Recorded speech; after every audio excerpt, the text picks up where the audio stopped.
So I've been thinking that I really need a new window in here. I've got these LED lights, strip lights that go up across the roof. We've put out quite enough lights. We've got some spotlights when I'm doing, the work underneath on the bench. But a bit of natural thing would help. So what I'm gonna do, I've made cut out the foam backing on here. I'm just gonna cut out a section. I've got a bit of old perspex. It is cleaner than that. Well, hopefully, but it's still going to let the light in. It's still not great, but it's what I'm going to make do with at the moment. I do need to sort out the dust. I need a dust extractor. This isn't powerful enough. It literally hooks up to the Axminster, as you can see, just by the floor. It's just doesn't do the job, even when it's hooked up and working. Even when I stick it on the end of the tools, I've had trouble with getting the right size adapters. I've got adapters coming out of everywhere for the hose pipes to try and get it to fit up. The closest I've got to is this one that does sort of fit, but again, it's not a perfect fit. So I've got to try and sort out a proper dust. But yeah, still going well. I mean, this shed cost me nothing to build apart from the roof boards, and it's it was a good lockdown project. I don't want to board it out. I know people say this is a bit rubbish, but if I boarded it out, I was going to lose space. I'm trying to maximise the amount of space I've got in here. What I keep doing is adding more shelves to it. When the door's shut, it is pretty. Apart from when I've got wood stuck in it, no, it's a solid shed.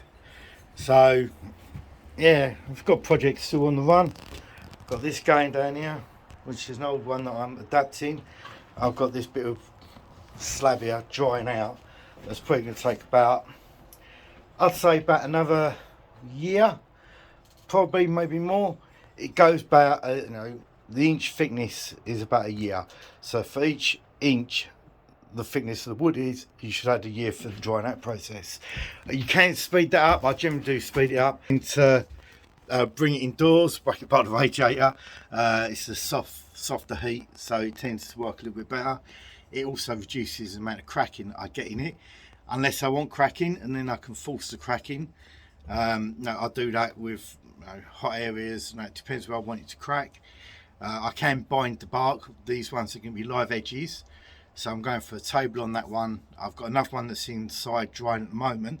It's thinner, it's only about an inch, so I'm hoping to start summer I can start working on that one. There's no crack in it at the moment. It seems to be pretty dry.